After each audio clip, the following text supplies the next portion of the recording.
Hello and welcome to episode 125 of The Imperial Truth. I am your host, Greg. Before we go anywhere, let us talk about Element Games. You can purchase all your Games Workshop goods, all your hobby needs from Element Games if you're on this side of the pond. And they have all the Start Collecting boxes from GW that are coming out at the moment. We've got Slaves of Darkness for Warhammer. We've got the Knights box for Adeptus Titanicus. I think it's £64. And, paints, terrain, airbrushes. It's that time of the year. You might be getting some money in. A harder Steenbeck you can get from Element. Loads of stuff, so much cool stuff. If you use the link on in the show notes, or the advert that's on the imperialtruth.com, then the show gets a kickback, and that helps pay for things like the monthly fee to host the podcast and the fee to pay for the internet and other bits and pieces as well, like shipping out prizes, things like that. So thank you for anyone who does that. It's just an extra click or two for you. And don't forget as well that Elements have crystals, which are effectively credit, and if you use someone else's code on checkout, then you double your own crystals and they get that many crystals as well. Mine is GRE259, that's my code, but everyone has a code. If you've got a regular friend, I have one regular friend that we just swap codes every time we order something, and that's how we work it. So it's all very cool as far as I'm concerned. Element Games, keeping you stocked up with all your toys. I do have some news about the podcast itself, and some of you might not be surprised about this, but with the nature of my new job and the way that's going at the moment, the amount of time that takes, and having podcasts to come out regularly and some other things that are coming up in the future that will be drawing on my time, not to mention the fact that we got a baby due, and I'm sure that will take some of that time as well with everything that's going on at the moment. I'm going to.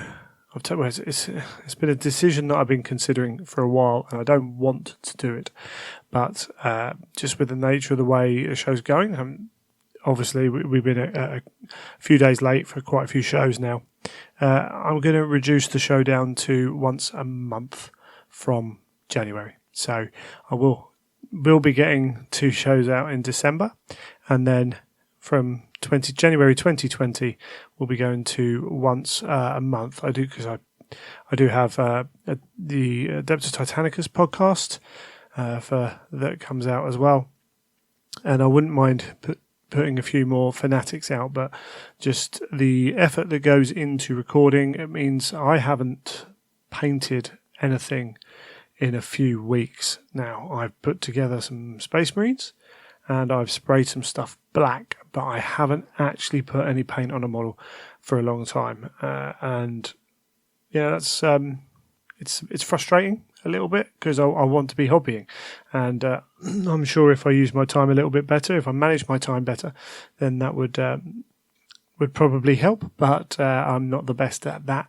But yeah, it's just taken a bit more of my time. Obviously, before this job, even in other jobs I've had, it can be done, but it's I just feel that it's the right move moving forwards. I don't want to stop podcasting. I do really enjoy doing this, and I need to make sure that it works. So apologies for any of you who are going to be disappointed by that, but hopefully we can keep producing good stuff as we go forwards, and I won't be walking away from the show, anything like that. I just want to just pull it back just a touch, and who knows, in the future, see what happens. But definitely want to be able to just have that little bit more time to not neglect my hobby. It's one of those things, as I'm pushing on towards birthday as well, and suddenly looking at all of my models and having just those few little things that come up, looking at money and all that, and I'm like, I've got all these models that I'm not using. I want to play more as well, and I want to get more painted. I've got too many models sat in this very room, in fact, that don't have any paint on them, and I think that's a crying shame. At the end of the day, I'm not the quickest painter as it is, and sometimes the motivation to paint, because it's not my favourite part of the hobby by any stretch of the imagination. So having something that is taking up part of that time, essentially podcasting's coming out at that same time. I don't want to be neglecting my wife, particularly when a baby appears. I don't want Mrs. Truth to be kind of left alone to do stuff that I should be involved with as well. So again, apologies for that if you're disappointed by that, but it's the way the show's going to keep going in the future. And we'll see how it goes from there. Obviously, anyone who supports me on Patreon and has a level that's set up, based on the fact that I put out 2 shows a month, then I completely understand if you review that amount. It's completely understandable. As I say, thank you for supporting via Patreon at all, frankly, because as I said before, none of you guys have to do that, and it does mean a lot, actually. And I think even Mrs. Truth kind of responds well to the fact that people are willing to do that. She thinks highly of people, a lot of people in the hobby, to be fair, that she's met and that she's heard of and communicated with, and the fact that anyone's willing to give me any money via Patreon is quite astounding at times. But it's still there, and thank you for all those. Even if you didn't, if you've been listening, if you've been commenting, sending emails or anything like that, just want to say thank you. But as I say, from January onwards, we're going to be moving to once a month. But let's move on to some more fun news than that. We are still running the charity raffle, so you can support by going to justgiving.com/fundraising/Imperial Truth. Link will be in the show notes as well for that. And we have we're doing quite well, actually. We've got over £600 sitting in that at the moment. Every £5, full £5 that you donate will give you 1 raffle ticket. So if you donate £30, you will get 6 raffle tickets. When you're going through the process, right at the end, there's a box to tick, which basically lets Just Giving share your information if you're a winner. So please remember to tick that if you want to win. And just a quick reminder of the prizes, actually. So Neil Hollis has 2 Golden Demon winning entries. We have the Ferrus Manus that he painted, that won gold at Golden Demon, I want to say 2014. And then we have Eidolon that won a silver at the Heresy Weekender 2018, I believe, might be 2019. I'm trying to remember off the top of my head. In addition to that, we have the First Wall, which Gav's signed again, and Neil Roberts has signed the artwork. And we have The Lost and the Damned, which Guy Haley signed again, and Neil has also signed the artwork on that. So 4 prizes to be given out. And as I say, all for a £5 donation to charity to get you 1 ticket. So there's plenty of chances to win. Bearing in mind, when you break down those odds, I think they're very cool prizes. A Golden Demon, owning a Golden Demon winning model is something that not many of us can do. There'll be a few out there listening who've got them, but to do that, and potentially to do that for a £5 gift to a charity, who supporting a charity is quite awesome. So go check that out. We will be drawing that on Christmas Day, actually, and all the information will go out for that. So again, thank you for anyone who's donated. If you what can be really helpful actually is to spread the word. If you have a gaming group, feel free to let them know. This isn't restricted to people in the Horus Heresy. They're cool prizes. So if you've got other gamers who want to own a stunningly gorgeous model, then or anyone who reads the Siege of Terror, then please let them know about it, and let's try and raise as much money as possible for Cancer Research UK.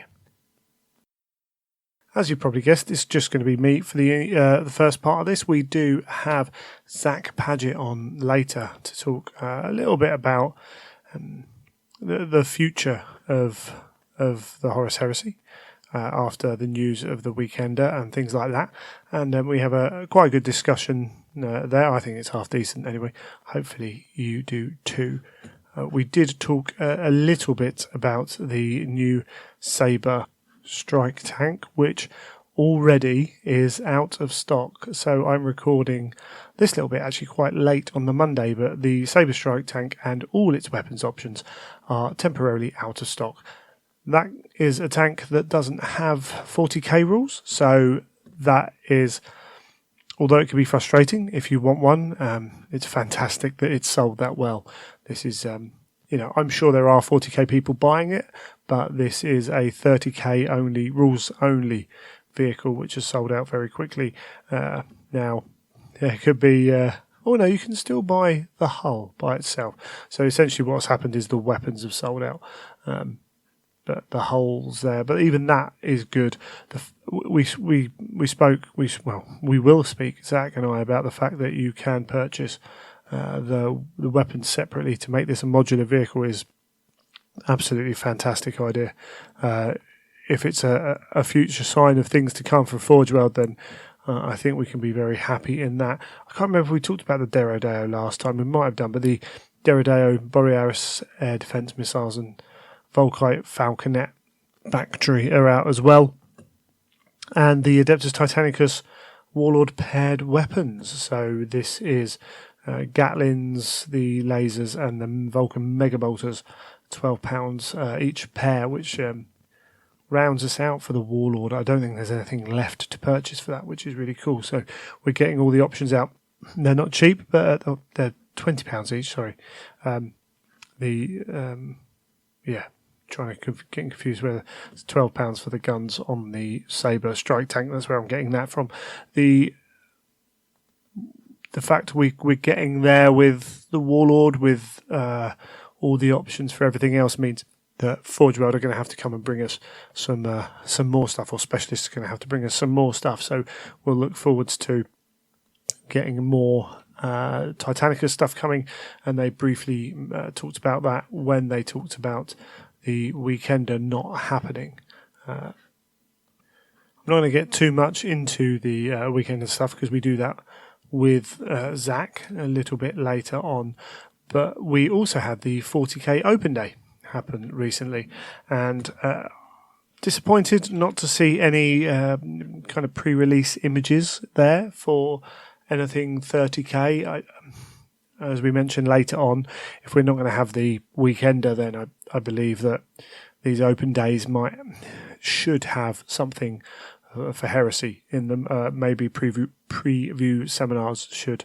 So doesn't necessarily have to be at every one, but I would hope that we get regular content coming out from these kind of things like we do for 40k and the other games that are set within 40k or fantasy.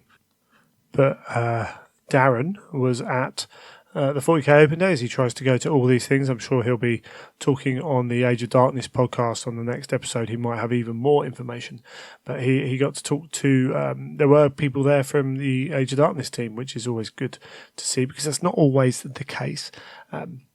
Book 9, we haven't got any... Well, the only info we've got on it is it's in reprographics to be then sent off to the printers soon. So we know that there's kind of a minimum really of a 3-month turnaround period for things like that. So the earliest we could expect this book is end of Q1 next year, but more likely to be second, potentially even third quarter. Now they might be saying that to cover their own rears, but there's also got to remember that with the uncertainty going on in the UK at the moment, getting this stuff in and then out without major delays, because not only does it have to come in, but with regional centres, for supply centres, effectively. They're probably going to get the stuff in and then send it out to America and wherever to release it all on the same time, I would have thought. And there is potential for delays in shipping at the moment. So maybe Q3 isn't that far off. But it's disappointing. It's always disappointing when you get this kind of news. I wasn't really expecting this book before the weekend, or even at the weekend anyway, if it had happened. So I was expecting a kind of March earliest date. I don't know if there's any specific reasoning for that, or whether I was just trying to remember what I've been told, kind of thing. Very little, but I was under the impression that we wouldn't have it by that early February date. So I'm not too surprised. I understand that people are as disappointed. As I say, I am disappointed. We'd rather have these books, every year on the dot. But it regularly doesn't happen that way. And we talked before about that 3-month period of information release, and maybe that will get tighter and tighter for Forge World, because that disappointment can create some resentment as well, and that never works very well. Never looks very good on the company either, when customers are getting a bit irate about it. Book 10 is in production, so one of the other things that's disappointing about Book 9 is they've moved the Dark Mechanicum army list that was going to be in it, and they're now looking at putting that in Book 10. I would hope that they've removed it from Book 9 because they've had too much other cool stuff to write. For Book 9, that's the ideal. So Book 9 isn't slimmer, it's just got other stuff in, more stuff about the Dark Angels or whatever that they wanted in that book. And then Book 10 can have that stuff that they've started on for the Dark Mechanicum, which gives them a little bit of a head start on writing that Black Book. Not that means I expect it any time quicker than the normal time it takes to get a Black Book out, to be fair. Although with the reduction, with the removal of writing 40k rules and some other stuff down the line, maybe it will be easier to get those books out a little bit more timely moving forwards. There is the current scuttlebutt from these guys about Book 10 is having rules for allies, additional rules for allies, or additional allies, should I say, for both loyalists and traitors, things like Agents of the Emperor, War Master. So expanding on that, which will be really cool, and it'll be interesting to see Book 10 if it's got Dark Mechanicum in it, where they set it, because you could do something like the Schism of Mars, which takes place fairly early on and carries on throughout the whole Heresy. So within the time scale of how they look at these books, moving roughly chronologically, it would work within that. So that would be good to see if it happens that way. But of course, that's just a little bit of wishful thinking. The Saber kit, the tank we just talked about, is apparently was designed by the guy who's doing the Plastic Titans. I can't remember his name for the life of me, but he's very talented from what I've seen. It's his first resin kit, and he did it during his lunchtimes as practice on how to sculpt resin. But Forge World have been pleased with the response it's got. So if that's another guy who's prepared to do some Heresy stuff, I'm sure they'll manage their team going forwards. We could be getting some cool stuff. If that's a first go, then that's a pretty cool first start. Then we've heard there's been rumours about restructurings at Forge World, and we know that they're waiting for another GW, waiting for their other building, should I say, to be finished off. They're getting new production facilities and warehouse space, but they're also getting more room for design studios, because they were, as far as I'm aware, the offices were pretty cramped, full to brimming. So it's looking like there's more space for all of those. On top of that, it looks like they're looking to expand teams as well. Games Workshop's doing very well at the moment. all the departments seems to be doing pretty well. So talking about having new rules writers within, so this is within Forge World as kind of our view on it. 2 more rules writers potentially for Age of Darkness and more miniatures designers, as well as part of the restructuring. Andy Hoare, who's current head of Specialist Games, will now manage Specialist Games and the Age of Darkness studio. So Andy Hoare has written stuff in Black Books. He's a very knowledgeable guy. He's an author as well. He gets 40k and 30k.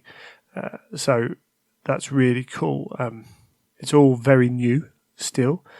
And Andy, Darren's saying that Andy's got plenty of ideas. Kind of knowing Andy, I'm sure he's got plenty of ideas. But they haven't yet kind of put anything into play yet. But Darren echoes my thoughts here in that I feel confident with Andy being in that role. Andy, he understands 30k. I think he understands the community and has a grip on kind of. It's a hard thing. Because he works for GW, he can't do whatever he wants. He's got to work within the structures that he has set out, but he knows how they work and how the community work and how to bring those together. Now, if we look at the stuff that's come out for Specialist Games, maybe some of the ways they've released games haven't been ideal, or sometimes there are frustrations with the kind of release, the steady release schedule and how they go about that and where the rules come from, things like that. In general, they're done very well. They feel right. They honour the core concept of those games. So Necromunda feels dark and dirty and gritty and plays like it used to without the negative aspects. And there are some kind of rules. It's not the tightest rule set, but it almost doesn't matter, although it does matter, if you know what I mean, because everything about that setting, everything about that game works. The fact they've delved into old material, they brought things like squat into that. Everything works within the settings that they're working on. Not to mention that, but they're not afraid to go back into the old lore. And Andy knows his old lore as well. There might be kind of 1 or 2 utterances of a name, and Necromunda particularly, they've kind of gone in and dragged that out and used it. Things like the Amble are examples of that. And Andy knows his old lore, and he knows the new lore. I'm absolutely sure of that. And he has got good people under him as well, because again, this isn't much like when Alan was there. Alan was a key component, but there were other people working on this stuff who know what they're doing as well. If Andy's at the top, I think that's fantastic, but let's not forget that Neil's been writing a long time for Forge World, and Anuj seems to be on top of what he's doing with it, and the designers are still there, the painters are still there. I think it's a cool move. One of the really strong things about it is it shows you they're serious about Heresy, and there's been lots of there's been lots of chat without any real substance that Games Workshop are giving up on Heresy, and they're not bothered by it anymore, and it's running down and everything else. And on this podcast, we've always kind of disputed that. Things have changed. There's no doubt about that. Are they exactly how we as a community want them to be? Maybe not, but that doesn't mean it doesn't mean it's the end of the world and everything else, and the old world isn't going to replace Heresy or anything like that. We have a team that is now looking at expanding, that is releasing constantly, if not aggressively, shall we say. and we have say people in charge who we think we can trust. One thing is that these kind of changes probably won't impact us very quickly. They work ahead of time in these things, as we all know. So down the line, we might start to see those changes. In terms of what is coming in the future, the team are aware of what the community wants. I mean, you only have to be online in the Heresy circles, and I know that some of these people are on groups and Facebook groups and whatever. They might not be there under their own names, but they're in forums and they see the chat that happens. They know that we want an introductory way to get into 30k, and they know we want more plastic kits. They're not going to tell us if they're going to be doing these or not, so that's never going to happen. But the fact that they're acknowledging it is a good thing, because in the past it's kind of been looked over or dismissed at times, and I don't think anyone meant anything by that, but the fact there's a discussion, as I say, is a positive sign. One of the final points that Darren puts is that they've mentioned that the Heresy is still producing very healthy sales figures alongside other specialist games, and it's the success of all these which is allowing them to put more money into facilities and staff. The games have to prove profitable for them to invest in that way. One member of the team stated there are many long plans for the Heresy that they expect that within 2 years everyone will be playing Heresy, in quotation marks.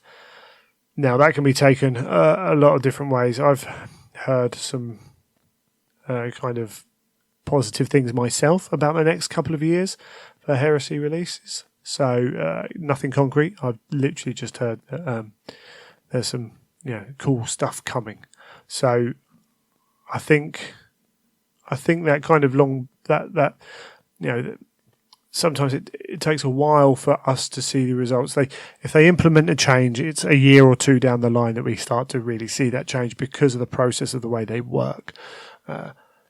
If the Saber tank dropped on us out the blue, it means we can get other things dropping out of the blue like that.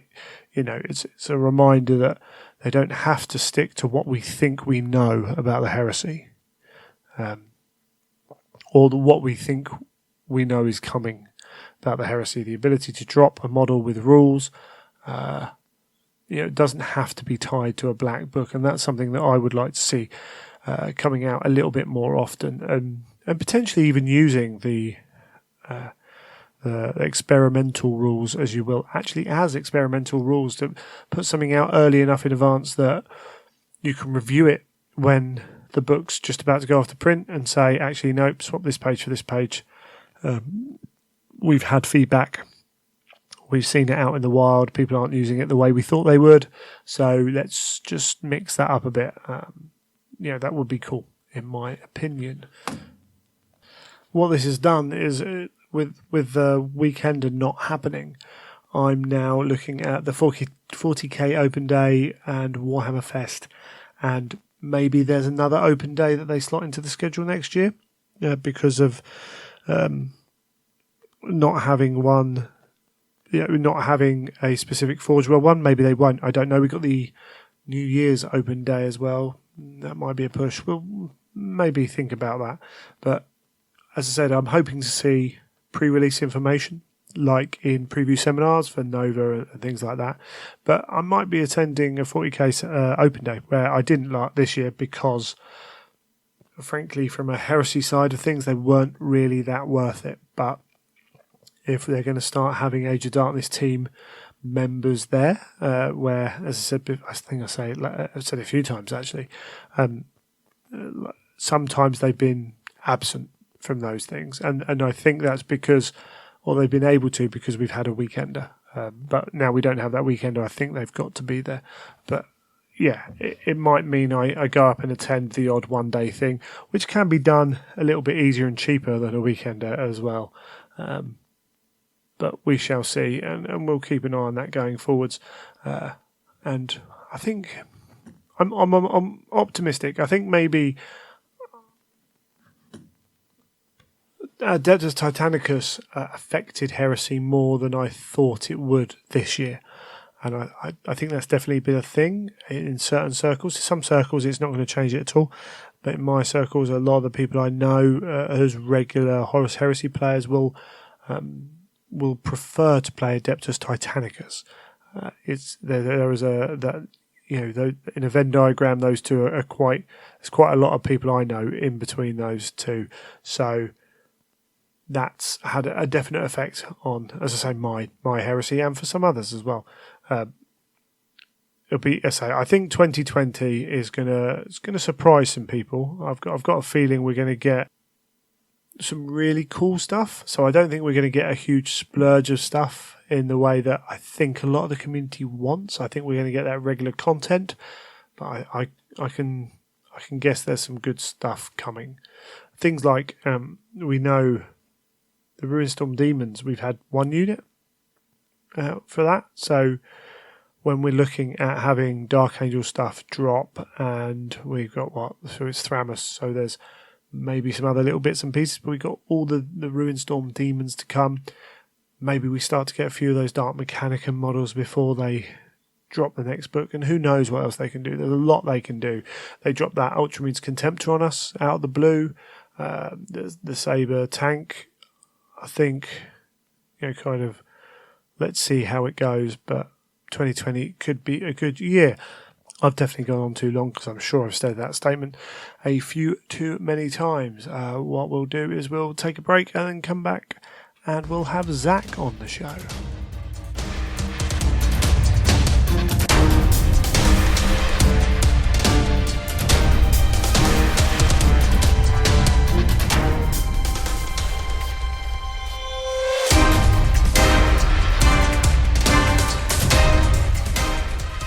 Well, joining me, we have Mr. Zax Padget. How are you doing, Zach? I'm doing well. How are you doing today? Yeah, I'm good, thank you. I'm good, and we've got you on, host of the 500 Worlds podcast when it comes out every now and then, and what was it, Adepticon event dude, I think is the official title. So you're one of the many. One of the many, and involved again next year. So I'm gutted I can't be there, but there we go. It's life. Always has a habit of things occurring when you don't want them to, or at the times you would prefer they didn't. Shall we say? Yeah. Good to get the terminology right. But I want. I'm gonna say one thing, that my wife went to Adepticon almost 5 years ago and gave birth 4 days later after we left. See, so there's no reason. No, my wife's just selfish. is what we're saying. Yeah. Mm-hmm. I'm like, if the baby's born on time, 3 weeks old, I can go off. There's people around, but no, we're doing Nova. Well, I say we're doing Nova. I need to try and save up to do Nova. But yes, so you're an American, obviously. We can tell by the voice, and and I just wanted to get you on because we've had some news about the Weekender, an official release that the Weekender's not going to happen. And, well, first off, as an American who I assume had no concrete kind of plans to try and get over for a Weekender, is that correct? Well, that's not necessarily true. Oh. I had wanted to go to a Weekender at some point. Sure. It never worked out, for me, because with the little ones, and tried to explain, I realize I leave for like almost a week every year for Adepticon. I would also like to travel across the Atlantic Ocean for for a mini convention that they don't really play many games there, but just to chat with other people that do it. Yeah, that wasn't really going over well, but it was one of the things like I had on my bucket list. I'm just going to have to mark that off. It was something that I always thought was really cool. I wish they had more of here in the States. Okay. Even though, I am kind of bummed that they're not doing it this year. All right. I wasn't fully expecting that answer, and that's cool. I think there certainly are people out there who maybe aren't as bothered. Like, because it's a weird I one. do. Yeah. So I unfortunately I tend to whatever people tend to think that this is the way I'm going to track in my thoughts. I normally end up going the opposite direction. Sure. So having conversations with other people, there are a lot of people that they don't care. It's not that big of a deal to them, and I understand the reasoning why. Because a lot of them say it's kind of like a mini trade show, and you get to see things that they're going to release and ahead of time, but not. You can't really. It doesn't really help you there. You can't purchase them. You're just kind of seeing pre-release stuff. And yeah, I get that. I understand. They're so not going to the Weekender doesn't bother them because they're they're not going to get access to whatever it is that Games Workshop is showing off anyway. I look at it more of like I would love to have a chance to sit down and have a even a small chat with some of the artists, some of the designers, the game designers, and talk to them about things they have planned and or things of that nature. Which I think that's what the Weekender is all about, isn't it? I mean, I haven't had a chance to go to it, but that's my opinion of what I'd always seen online. It was just a really cool thing. You got to go, you got to see all this stuff coming out. You got to talk to some of the writers that happen to be there, or some of the rules designers, or some of the painters and things like that. And you got to get not just a feel of kind of where the game was, where the different games were going, but you got to actually hang out and spend time with other people that have a love for your game. That's not necessarily an event kind of thing. Yeah. I don't know. That's just my outsider's view of it, and Sure. that still kind of appeals to me. I wouldn't. It's one of those things I don't being over here in the States. We don't have the different Weekenders. We don't have Black Library, so I would love to get a chance to, meet Aaron Dempsey Bowden for that, for instance.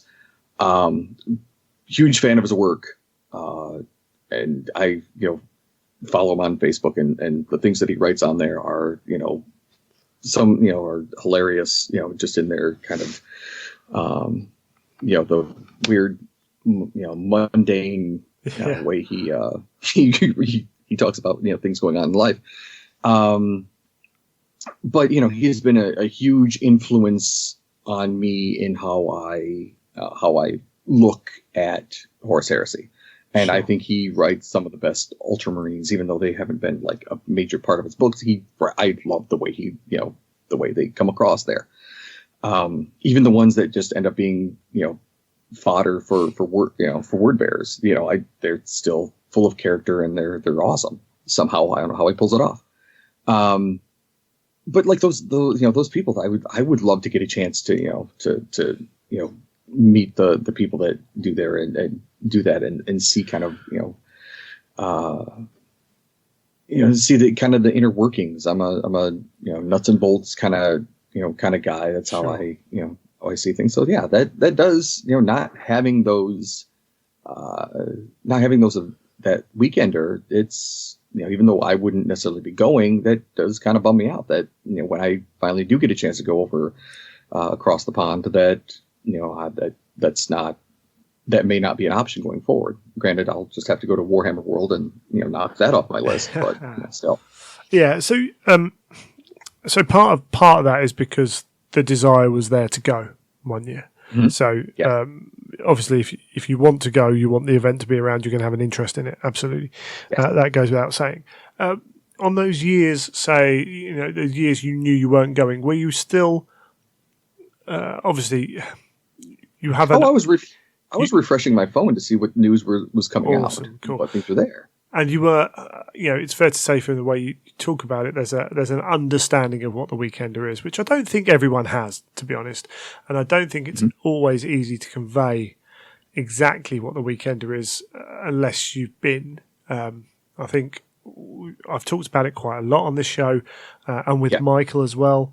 I think we've done a fair job. Obviously, not everyone listens to this show, and I can definitely tell the people who haven't had a decent explanation of the Weekender because they don't understand it. Whether they agree with it or not, they don't understand it.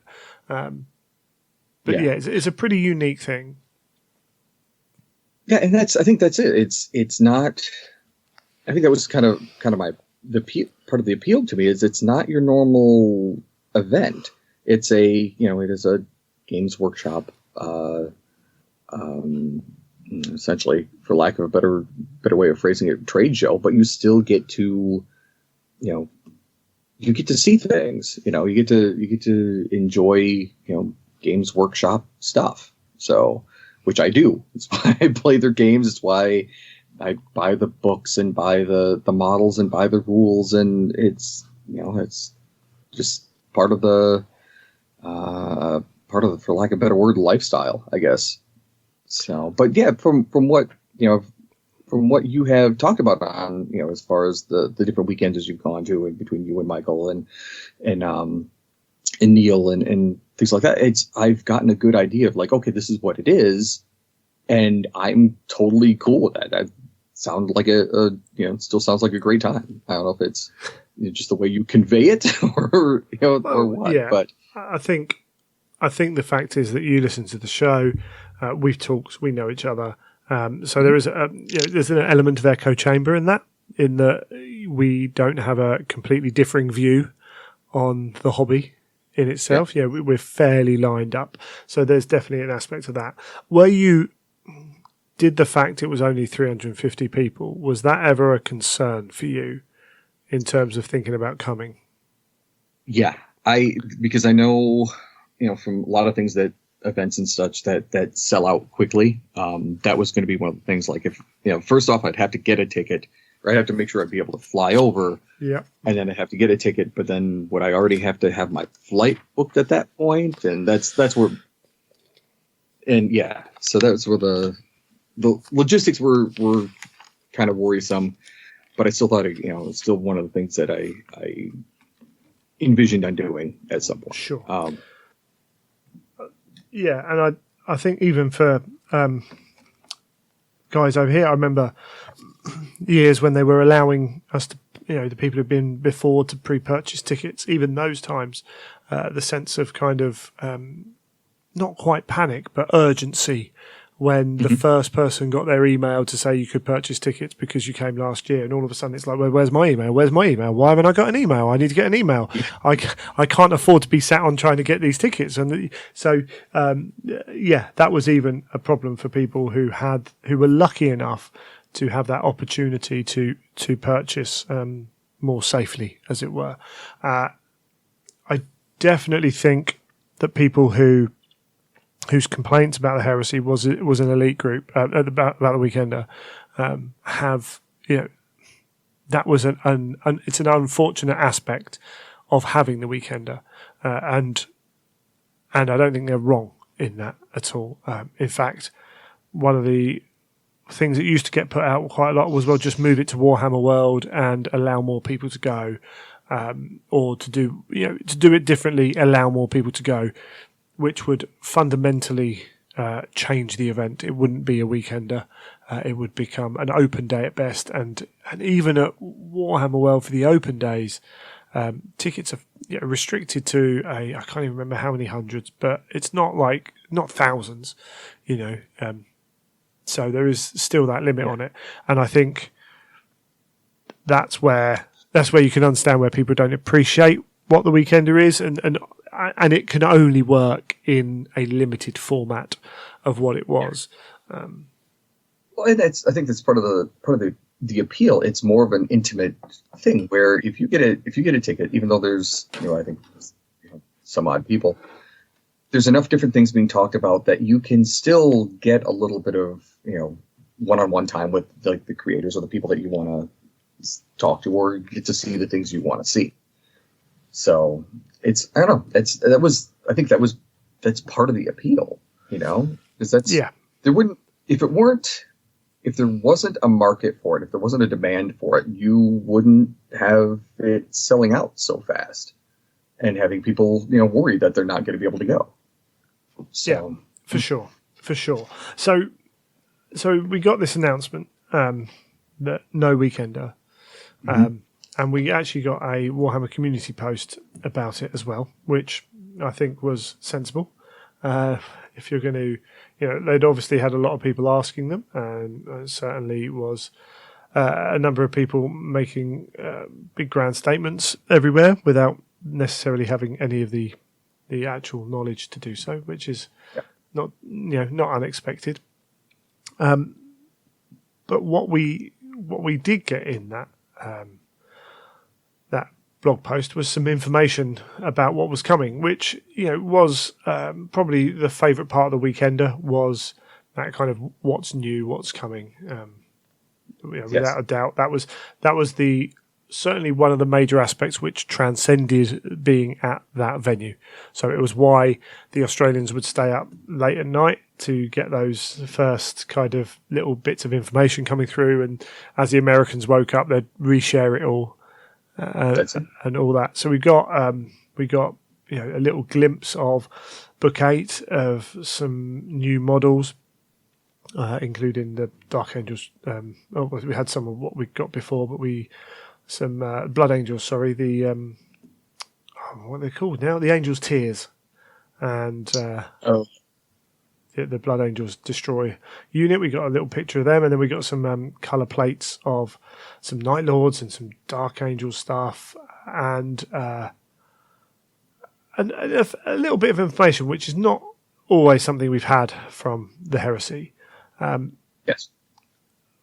What were your, obviously disappointed that the Weekender wasn't going to happen? What did you think of that Warhammer article?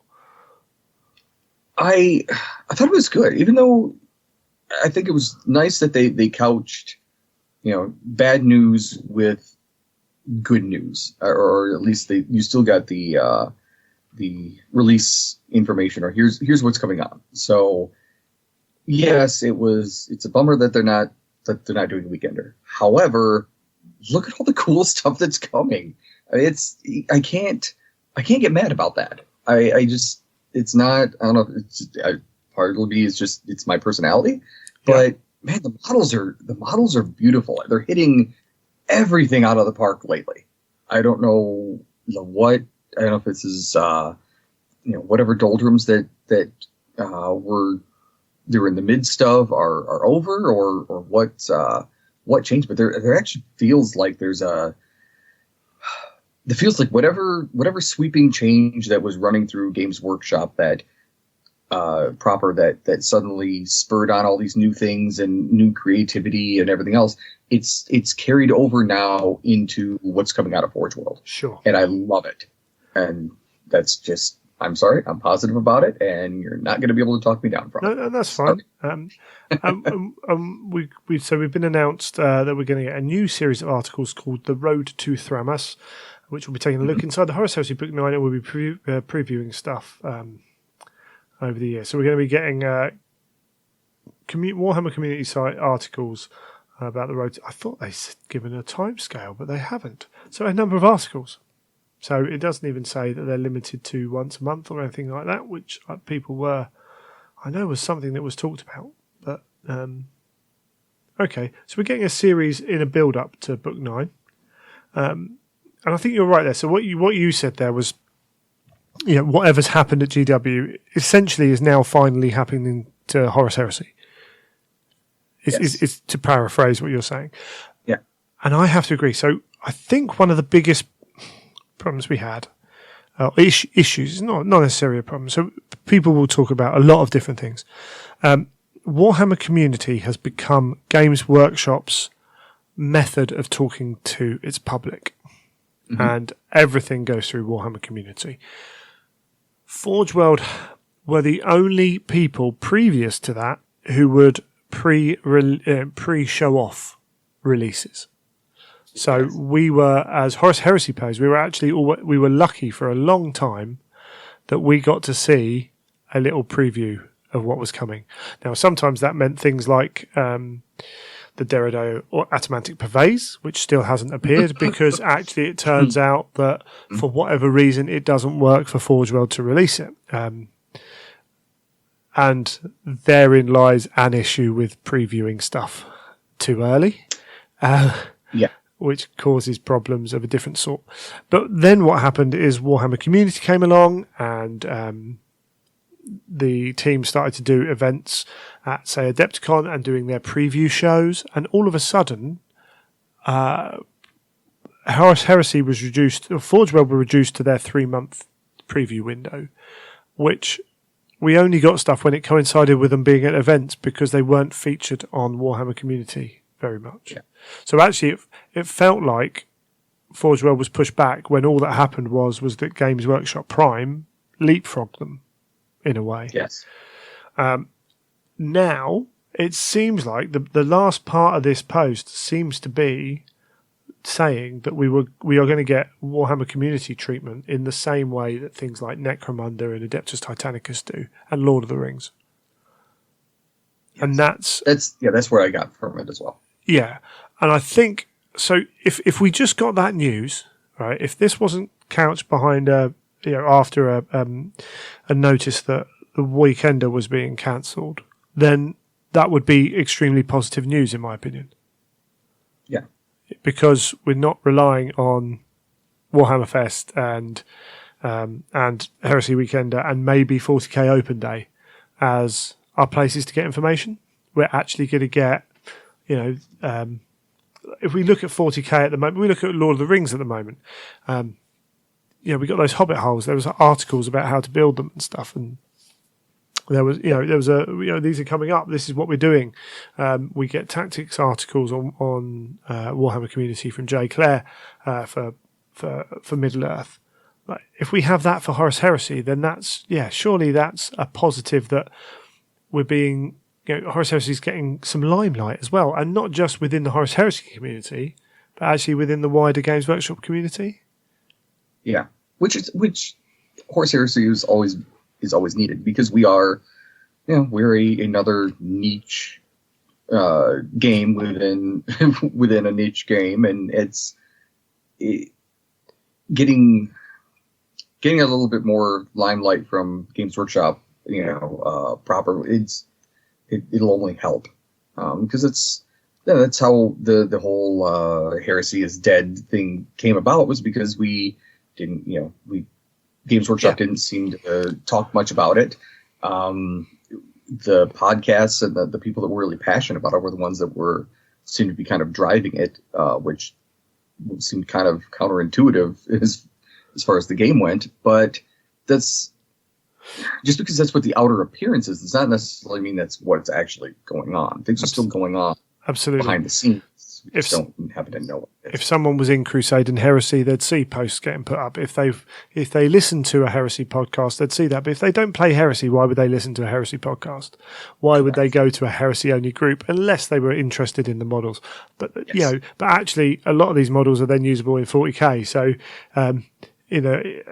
when the Saber came out, someone replied to a tweet I put out from the show's Twitter saying, okay, cool, but wake me up when it gets 40k rules. And it's like, well, this is a 30k podcast Twitter account. So, I'm going to tweet 30k stuff. If you're following me and you want 40k news, then you're following the wrong account, But that's rare that someone will follow those kind of things. So yeah, I had Ben Curry, a guy who runs Blood and Glory, tell me, do people play Heresy anymore at one point? Because he doesn't see any action, any Heresy stuff, because he's not part of those groups. So you do have to reach out of your group, otherwise, it withers within itself and dies.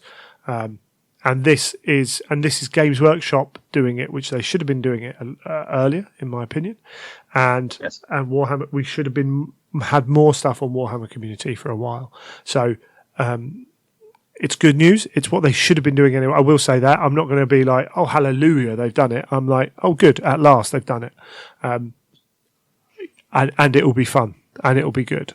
And they started it a little while ago with a bit of Warhammer TV with the Tale of Four Princeps and having a regularish slot on there as well. So we have a space now where we are visible outside of our own community, which is good. I don't think it always helps sometimes when people venture into our community and are maybe not treated that well because they've used the wrong colour grey on their space wolves.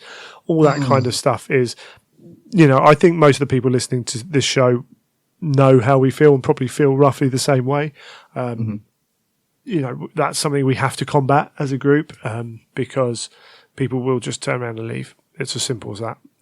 When you're playing a niche, you have to be more welcoming, and you have to be more accepting that at the start people might have views and opinions that are slightly counter to the norm in that. And the way to respond is, well, actually in our group, we try and keep historically accurate as much as that has value. But we tend to, we don't use Mark 7 and the Mark 8 really, because that's not really a heresy pattern armor. That answer's like completely different to get that 40k crap off of our screens.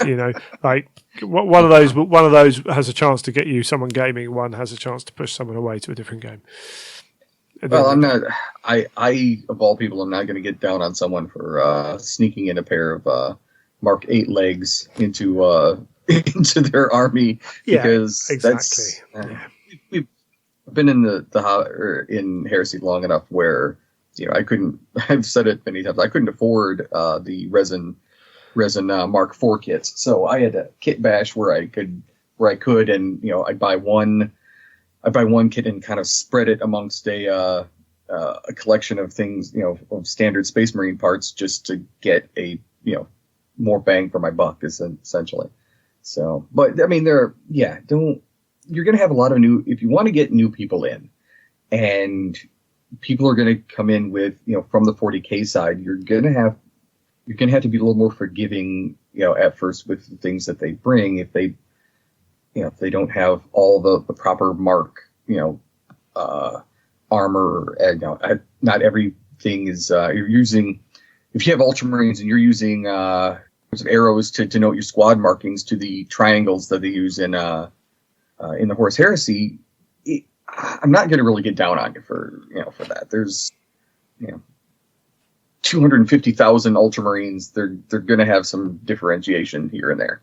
Yeah. That's my personal thing, because you're not going to have, if you get a new player in from 40k, they're not going to be as deeply immersed in the historical aspect of Horus Heresy the same way that those of us have been in for near a decade now have been looking at it.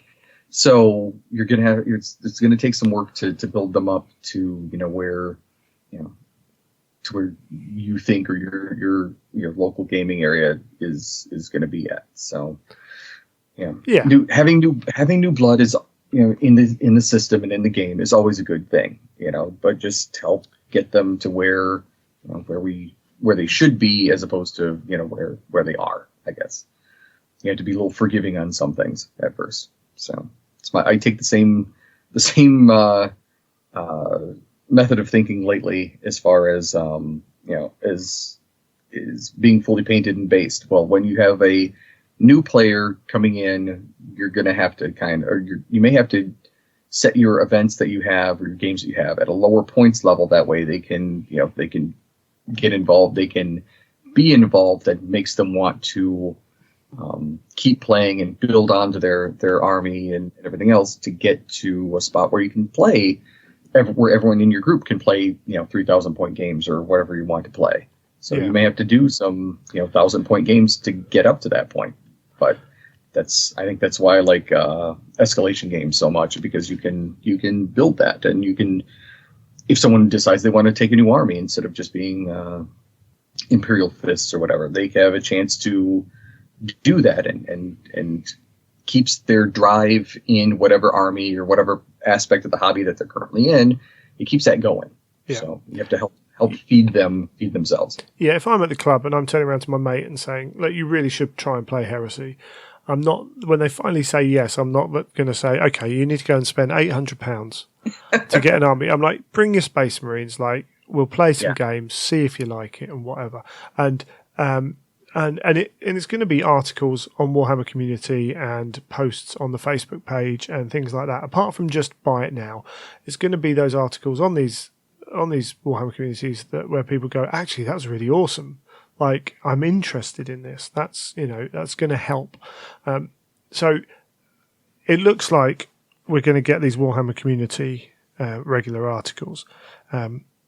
My next hope is then we also get pre-release stuff shown off when they do their big GW seminars at Adepticon and Nova and UK Games Expo. I think I feel that they have to. I'm worried they won't, because they tend not to have someone like the people they have doing those tend to be one person from the Age of Sigmar kind of team, one person from the 40k team, and they won't necessarily have as much information when it comes to Heresy, but they show off like Underworld's war bands, and they show off Necromunda gangs. So I see no reason why they shouldn't show. Okay, well, coming up we have they show one of a Dark Mechanicum figure for the next range of Dark Mechanicum, and as a tease would be awesome. And again, it's all about that visibility thing, because we're not going to get from the Weekender was always one of our biggest. Well, that was our first part of the year's. Here's your next 3 months worth of releases. Yeah, and then that led into Warhammer Fest, which led into 40k Open Day and round basically. So we're going to miss a big chunk of that now. So it needs to be picked up somewhere else, event style. Yeah. Well, if they build upon that, so if we don't get everything all in one quick shot, and they spread it out amongst the next 3 months, there won't be a whole lot to talk about all at once, but we'll have enough things spread out that we'll be able to talk about new things coming up for an extended period of time, which will create the idea, or the look at least, that the system is doing well, and which it is. I mean, we don't get the press for it. I mean, you guys still have, Lord, I have no idea how many players out there. Adepticon's still going strong. We are still, we're growing, but all of Adepticon is growing by leaps and bounds. So there's a little bit of concern right now, because some games and some events had initially lost some table space, but that's because the overall convention has grown and keeps growing. So there's got to be give and take somewhere. However, if you're, I think we still have to stay positive about the positive things that we have going on in the hobby, and talk about the positive things that are going on in Heresy, and continue to talk about the things that are going on. And yes, sometimes there's not a whole lot. We've had spots after Weekender where we saw the early release color plates, or pictures of the work in progress models, and that was great. And then we didn't hear anything for 4 or 5 months, and then we get another quick snippet of something from a different weekend or a different event or something going on, and then we'd have something quickly to talk about for another 2 weeks, and then we wouldn't hear anything for a little while. Spreading it out like this it'll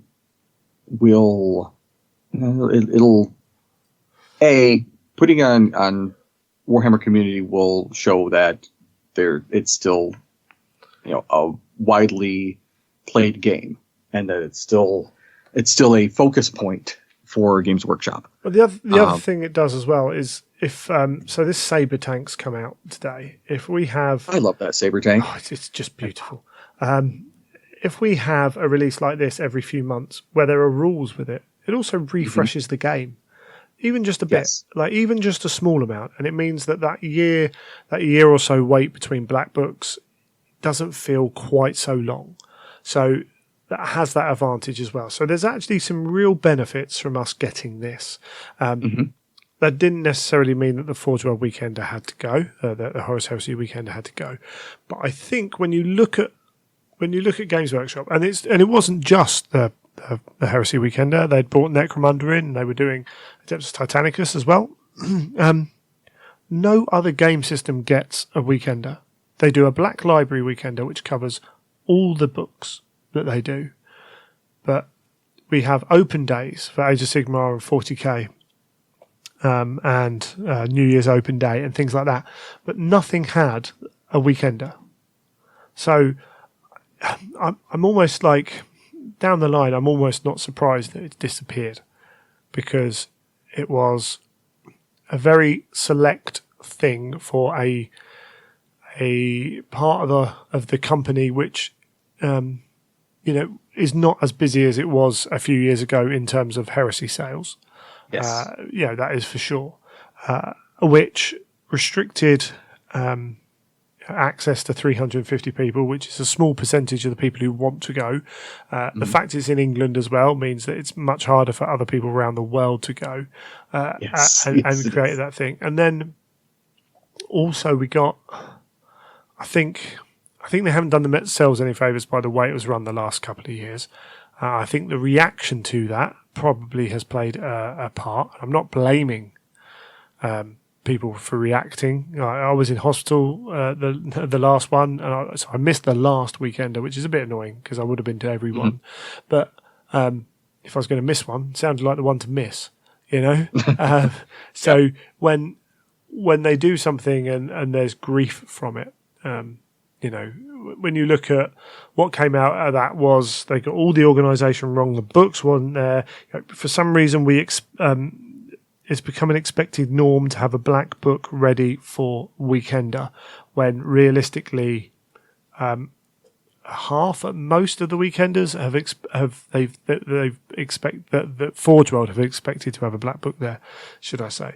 So, and some of the seminars over time, whether the full value is there or not compared to some of the earlier ones. So there was a lot of reaction from last Weekender, which was basically, a lot of it was, well, at least we were all still there hanging out and getting to talk to people. Which, when you're talking about an event which costs a fair amount of money to put on, costs a fair amount of money for people to attend, and comes with those issues of, I didn't get a ticket, why can't I get a ticket, why are they allowed to buy more than one ticket, people are buying stuff and selling it on eBay straight away. All those factors might have played into it as well. So there did seem to be a lot of headaches involved in it, and with the nature of internet commenting, all of the negative aspects tend to get a lot more play than the positive things that come out. So yeah, I'm sure all of that was factored in as far as making the decision. Yeah, I think it might have just become more hassle than it's worth. In many respects, it's a logistical thing as well. Everyone being around for those 2 weekends, making sure that the people, the writers and the painters and the modelers want to be there, and all that other stuff as well. And it doesn't really fit in with GW's kind of method of the open days and the preview seminars. It's a little bit outside of that. And the Black Library one, as I say, is a very different beast, because for many reasons. But obviously there's slightly less of a demand in terms of the number of gamers that want to go to something because of a lot of pre-release stuff, as well as all that. It's fundamentally a different beast. So I kind of like, after calming down, after like that kind of deep breath moment, it's like, okay, so if we say, like, they've kind of acknowledged that they've got to handle the Horus Heresy differently than they've handled it before. The weekend is gone. But what we've finally seen is that we're brought up to step with the way that GW promote their other game systems. Then I think overall that's probably a win. And that's from a guy who goes to the Weekenders. From someone who lives in America who maybe knew that they were never going to get to a Weekender, then the chances are that's even more of a win because they never even got to experience that in the first place. Yeah, there's nothing really to miss in that regard. Yeah. Apart from a few people tweeting about, oh, this is happening, this model's coming out. Well, that information should be handled in a fairly similar way from other open days and the Warhammer community post. And that information won't come with, well, I was talking to X person and they said that, you know, Dark Angels are definitely next. and then you know, we for sure won't get that level of. So Tony, bless him, is I've heard this from a couple of people who work there. He will just say stuff, and he will say something, and there'll be people on the side of the stage going, "No, that can't happen." Like what you're saying physically cannot happen. And then they'll kind of handle it later, kind of thing. And it's not because of any nefarious reasons. It's just he gets excited, and that's cool.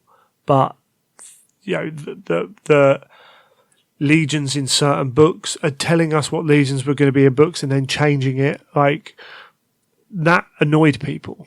Well, that won't happen with the new system because they will only release that information once it will go through due process, pretty much.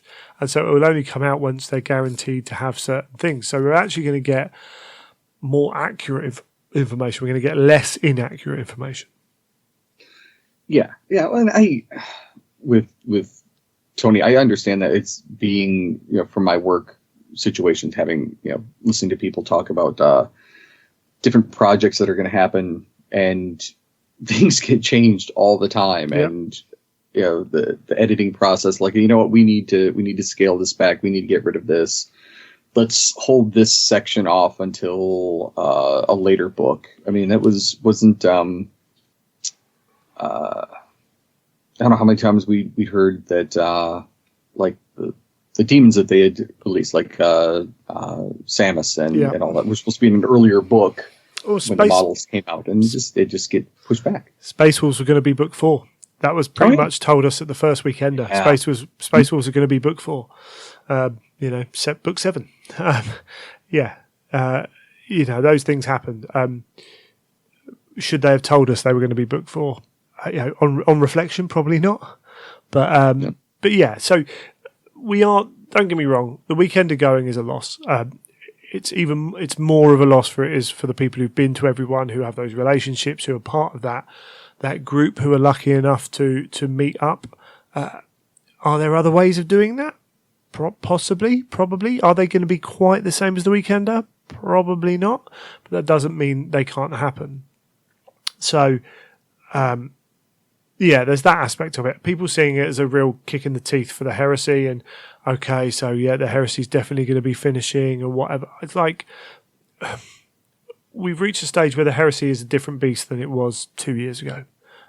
You know, you only have to look at sales of models. When LVO, when the Custodes got 40k rules changes, one of the guys working on the Forge World stand at the LVO had someone walk up to him and say, "Can I have you got a Telemon Dreadnought?" And he's like, "Yeah." And he's got, "No, I want these 2 arms." Okay, that's cool. And then 5 minutes later, someone else came up and said exactly the same thing. "I want to Telemon Dreadnought. Can I have these 2 arms?" And he was like, "Oh, that's a coincidence." So by the 5th person, he suddenly realised that something must have happened. Sure enough, 40k rules had dropped. Telemons with a certain makeup of arms were suddenly fantastic, and tournament players were coming in to buy them to use in their armies. When they changed the Custodes rules, some of the Custodes units sold out straight away. Yeah. All right. That's the difference between Heresy and 40k. Yeah. So we have to accept that we are not 40k. For people who say, "Oh, Heresy is this big," we're not even Necromunda. Yeah, Necromunda is flying out the shelves. It's an extremely popular game. You know, Forge World is not an unpopular game by any stretch. They've committed to having more staff and more models coming out, and they're talking about 2020 releases and beyond.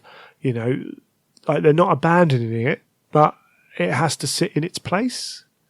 You can't give it the resources of 40k because it doesn't make the money of 40k. Yeah.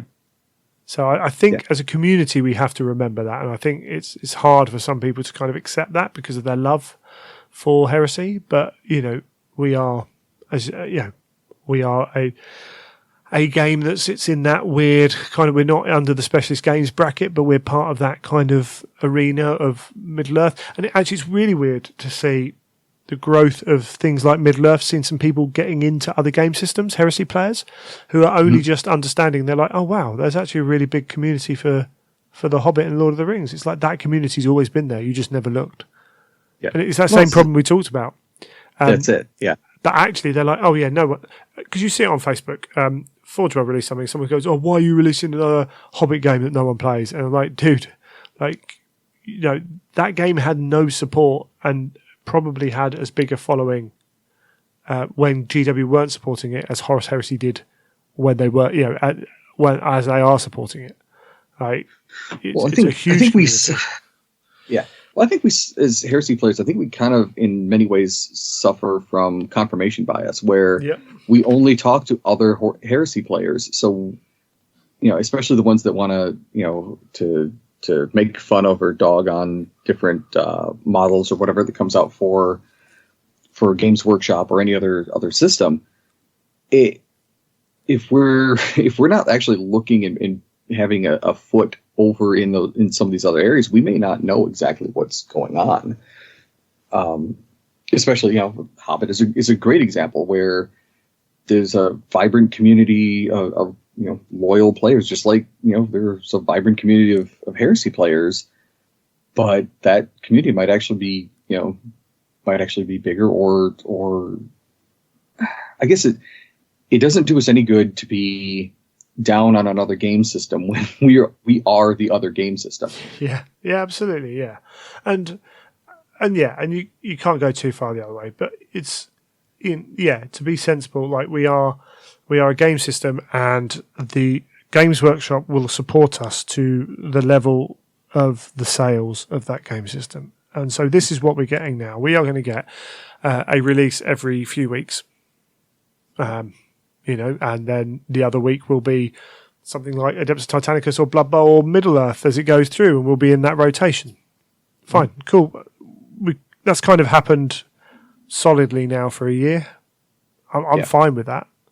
Yeah, I'm cool. Constant releases is a good thing, and that's fine. With these articles as well, going forwards, you know, maybe we'll pick up pace at certain points, and maybe we'll be slightly slower at certain points, but I kind of just got to the feeling where I was like, cool, the weekend has gone. That's sad. That's a shame. What we're looking at, though, I think is better.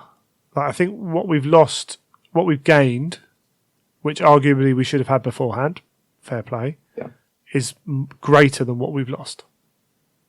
I agree. That's a great way of looking at it. Change isn't necessarily all bad.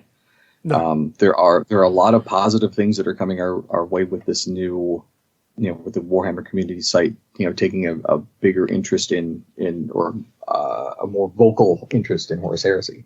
That's going to grow our game, and that's going to do great things for us. Yes, we're losing the, you know, our own particular Games Workshop event in the Weekender, but we're gaining a lot more exposure, which is a better thing in the long run. It's a better thing, definitely, and it reduces some division that Horus Heresy Weekender caused as well. Yeah, we'll find our division elsewhere. Yeah, absolutely. Well, we're humans, and we always look to those things that divide us more than those things that combine us. But yeah, that's the nature of life. So yeah, I think, you know, maybe this conversation went round about in circles a few times. You know, well, that's pretty normal, standard for me. That's how I am. Exactly as well. But it was interesting to, as I say, just to get someone from the other side of the pond.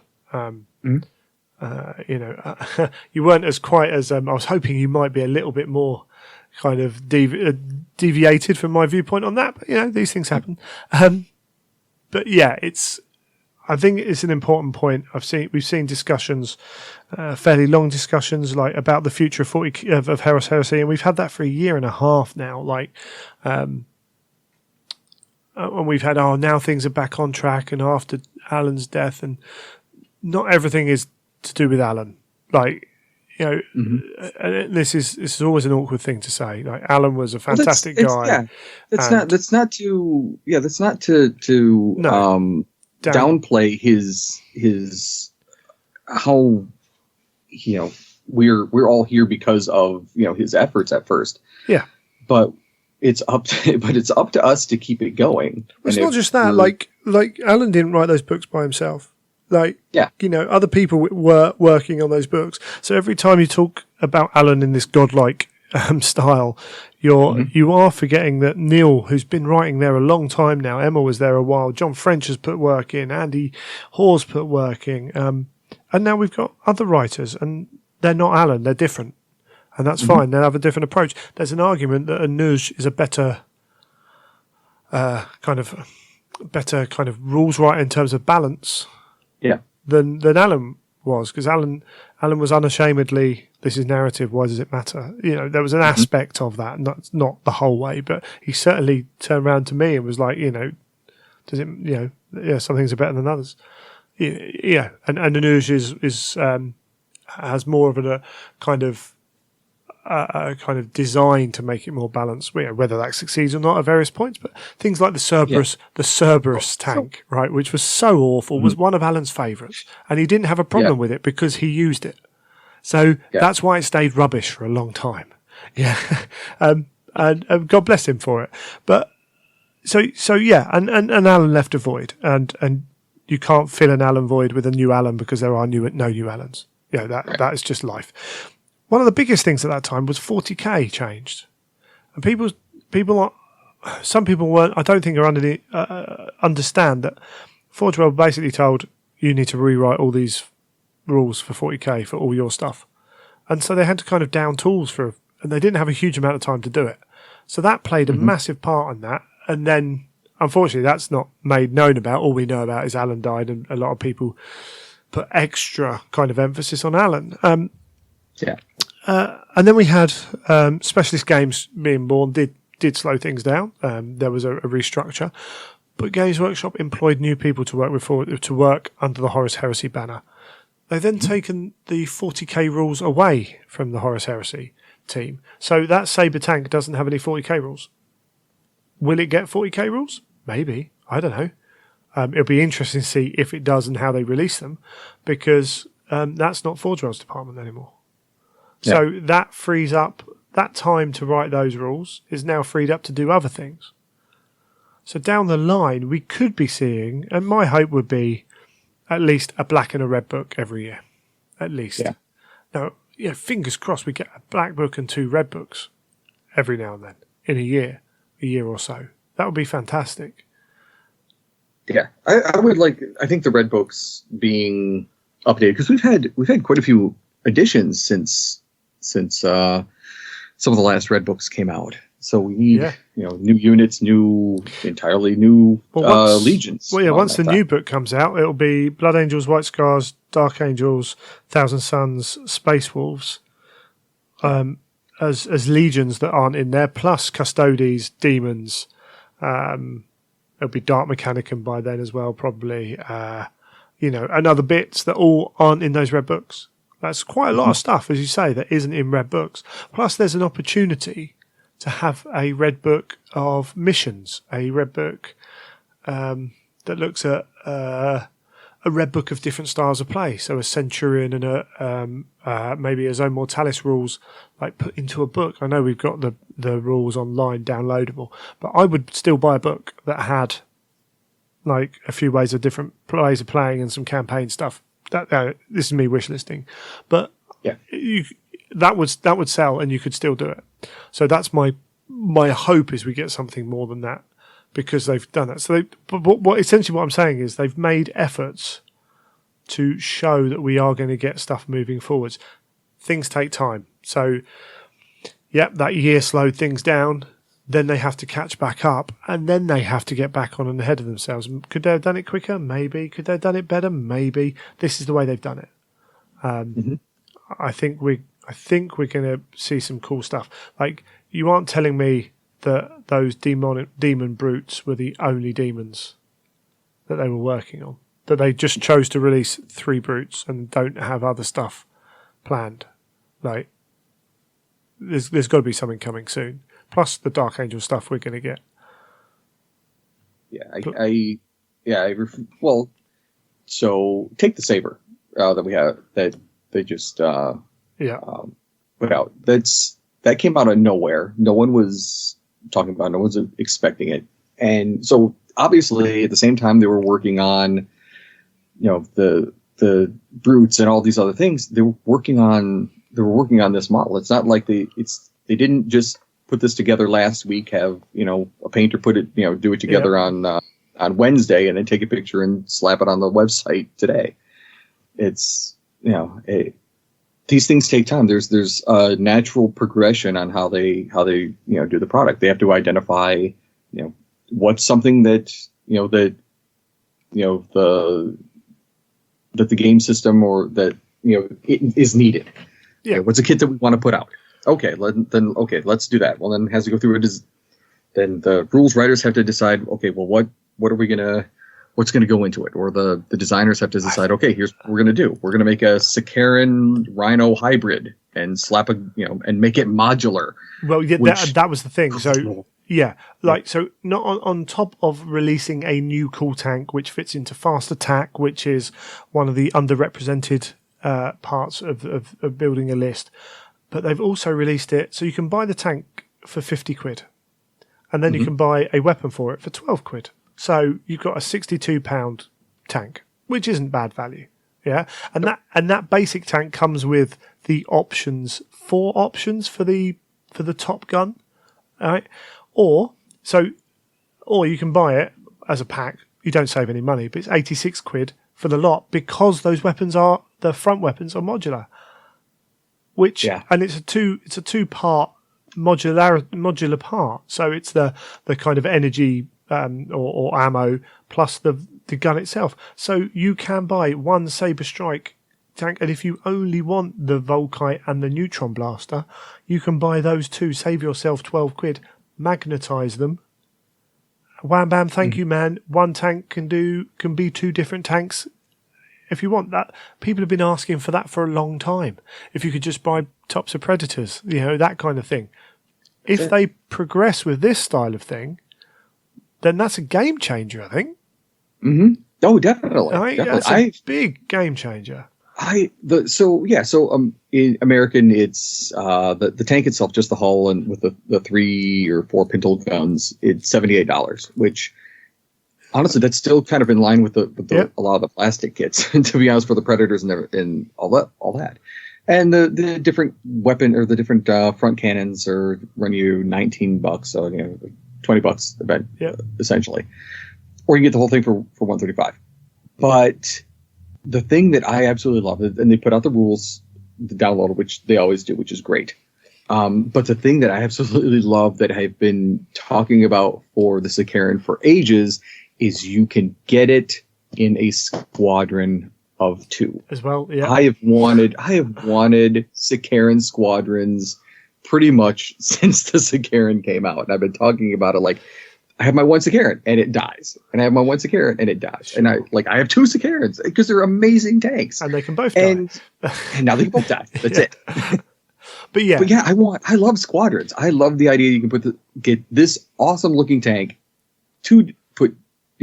get 2 of them on the table, and you still have force organization spots available where it's not all taken up by this one particular thing. And the beauty of it is, so you take you're like, brilliant, this fits a perfect hole in my army. I'm going to have 2 of them because they look amazing, and they're both going to have neutron blasters because that's the gun I need and it's the gun I want. Then 2 years down the line, you can go, well, the game's changed a bit, my army's changed a bit, actually I'm facing lots more whatever. You know what? I might go and buy 2 Volkite Sakers. and I'll That's it. pull these ones off and ping these ones on. I don't have to go and spend another £50 to buy a tank plus the gun. I can just buy a new gun and it completely changes my tank. It's fantastic. Yeah. Right. And as far as manufacturing, all they have to do is make a whole bunch of the hulls to manufacture a whole bunch of the hulls to sell. And then they have all the separate guns instead of having it probably standard Sakaran, Venator. Yeah. Reduces sprue space essentially. Yeah. Yeah. Which you don't. Rather than having that complication of which miles they can stock that in, which is good. And if they carry this forward, which will be the real thing, if they release another tank in 3-4 months' time, which does a similar thing, then we can see it's an actual change of decision making process.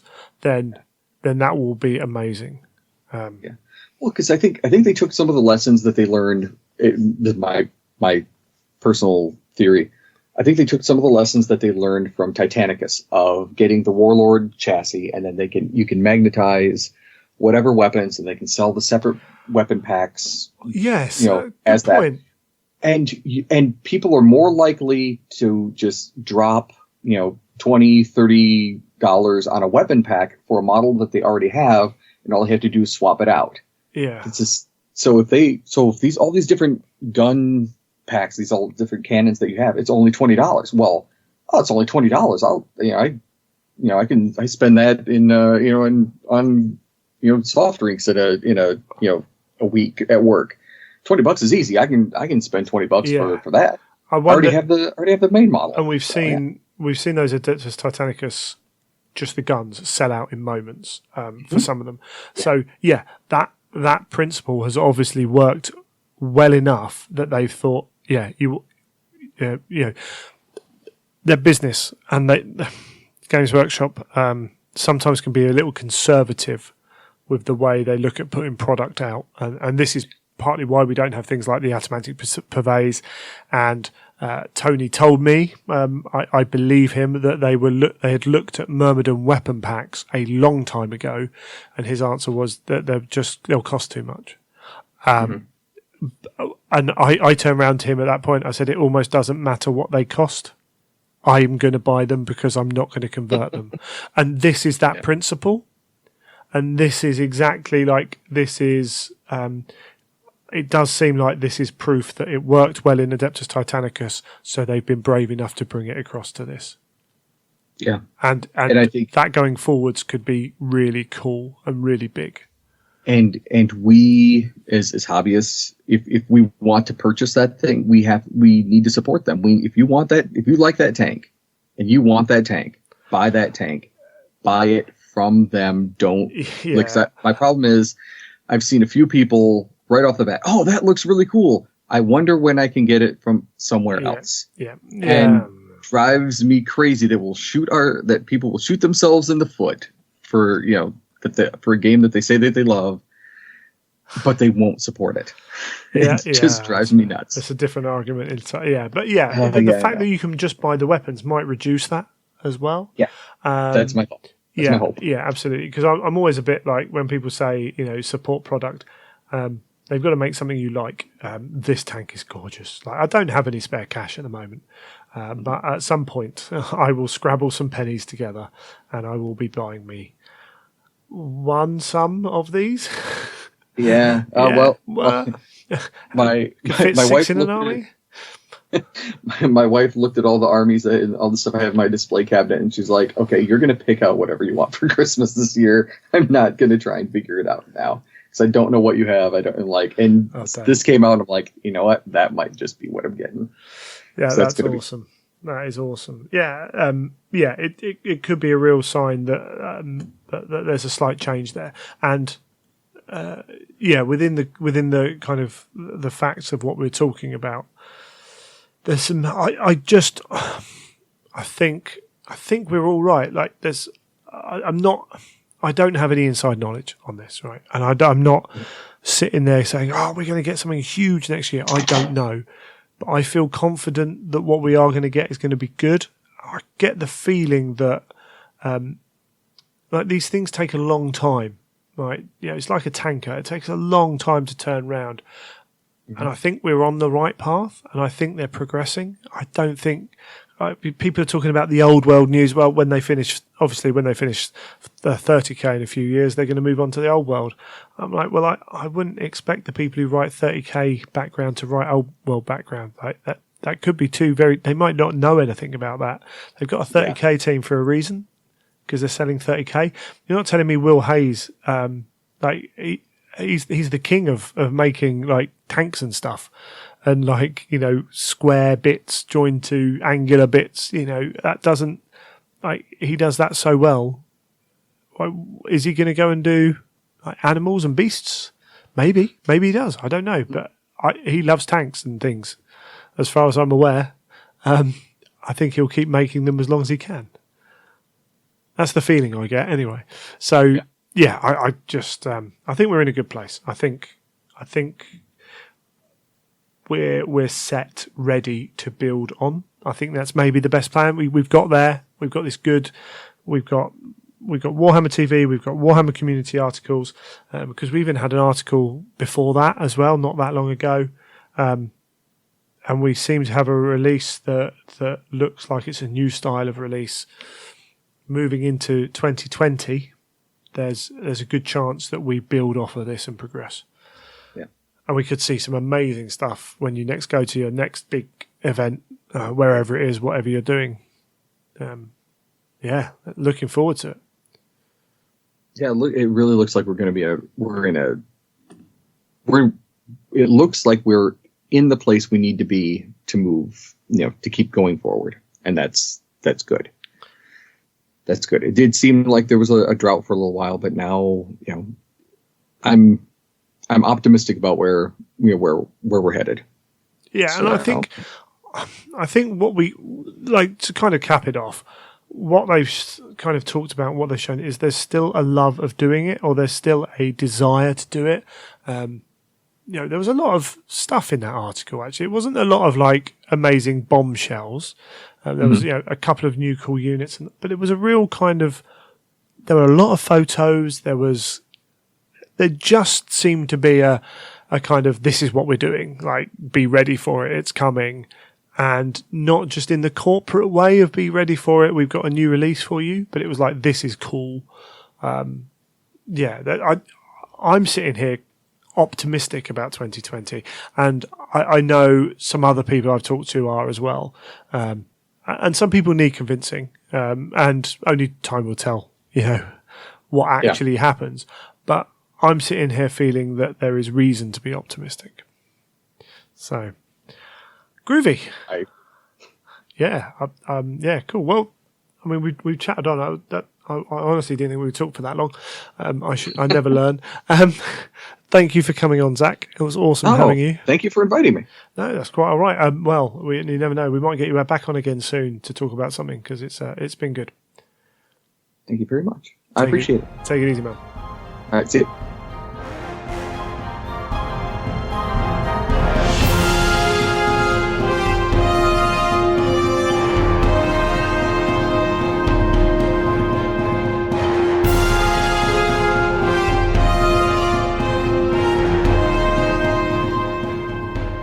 Well, that's another episode of The Imperial Truth wrapped up.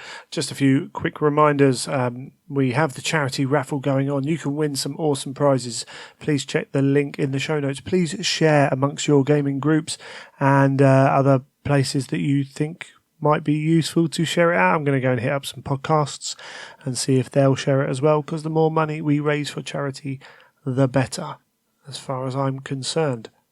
And don't forget, the winner will be drawn on Christmas Day. So you've still got a bit of time, but always good to do it before you forget. And you could win another cool Christmas present, which is pretty awesome, I reckon. If you have any feedback on the show, please contact Greg at theimperialtruth.com. Come and join us on the Facebook page. Come and share your models you're working on. Come and tell us what you're hoping for Christmas. We might have to do a little bit of a what did you get for Christmas, or what did you get done if you had some time off at Christmas. That might be a cool little thing to do. as we start looking towards 2020, in fact, yeah, let's do it now. Feel free to talk to me about what your heresy journey in 2020 is going to be. So last year, I definitely kind of remember trying to talk to people and say, right, let's make 2019 the year of heresy. And to be honest, I wasn't really too sure how to go about kind of encouraging that, should I say. So let's have that discussion now. Let's try and make 2020 heresy like the best year yet. Now, we can't control what Forge World do. What we can control is, as a community, is we can put on events, we can attend those events, we can push ourselves, we can spread a message on social media that is positive and will attract people towards the Horus Heresy.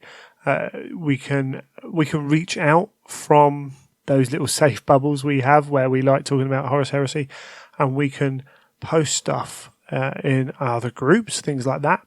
One advantage we have is where 40k stuff posted in Horus Heresy groups doesn't really fit, 30k stuff posted in 40k groups still does fit.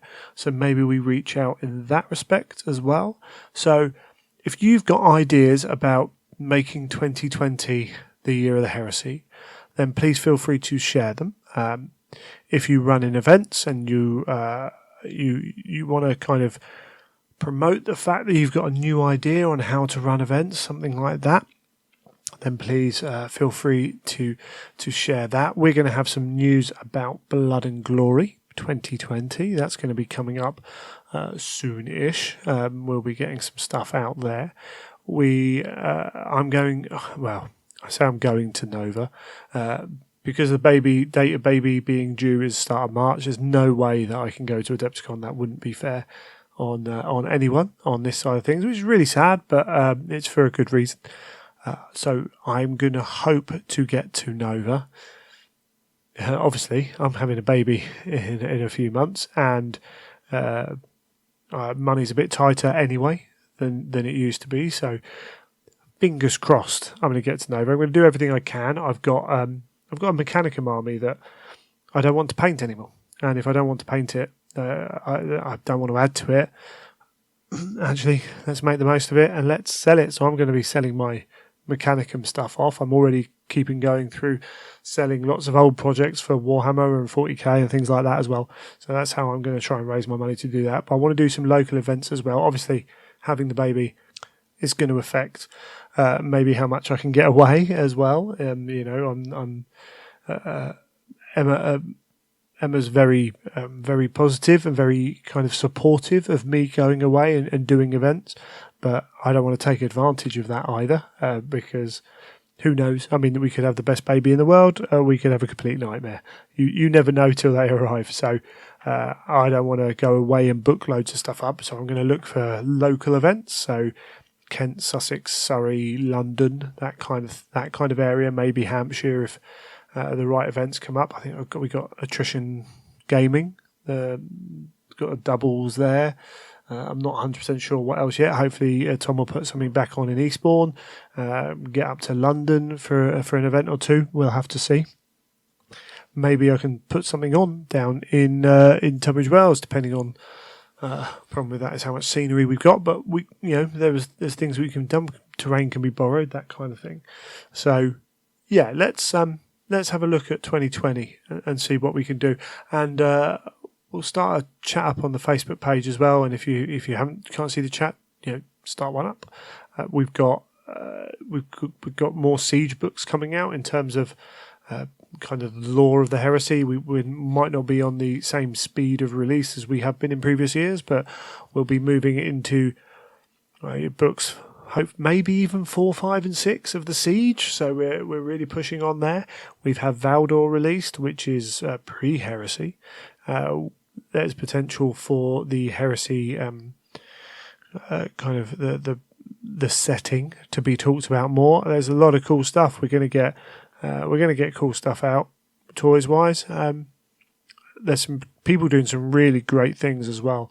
There's Mike on Facebook. You may have seen him on various Facebook groups doing. I think he's planning on doing a ZM force for every single legion, and he's doing some cool like homemade weaponry and things like that. There's some really cool projects out there, and there's a lot of scope with hobbying, with narrative hobbying as well, which although we play a narrative game, I don't always think that the narrative hobbying is anywhere near kind of as well as because as not encouraged but as undertaken, and I'm guilty of this.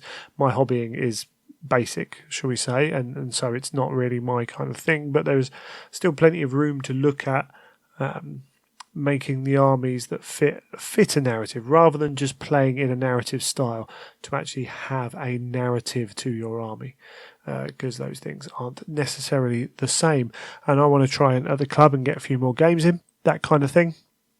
Maybe I'll have to try and get Giles, and maybe link some games together. Maybe we can talk about that on the show. I don't know. We'll have a look. If you've got any ideas, though, feel free, as I say, email me, greg@theimperialtruth.com, Child of Fang on Twitter and Instagram, imperial_truth on Twitter as well. And as I say, the Facebook pages. And as a final point, actually, I did mention Blood and Glory, said it last time. I will say it again. We're looking for some volunteers. Now, dates and all that kind of information will be released soon. So obviously I'm not expecting people to jump in without knowing exactly what's needed. But if you are even vaguely interested in helping out, then feel free to contact me about that as well, because I want to improve this year. I want it to be the best Blood and Glory event we've ever run in terms of the Heresy. I want it to be the best Horus Heresy event that I've ever run, and I want it to be up, amongst one of the best Horus Heresy events in the country, if I can, if not the world.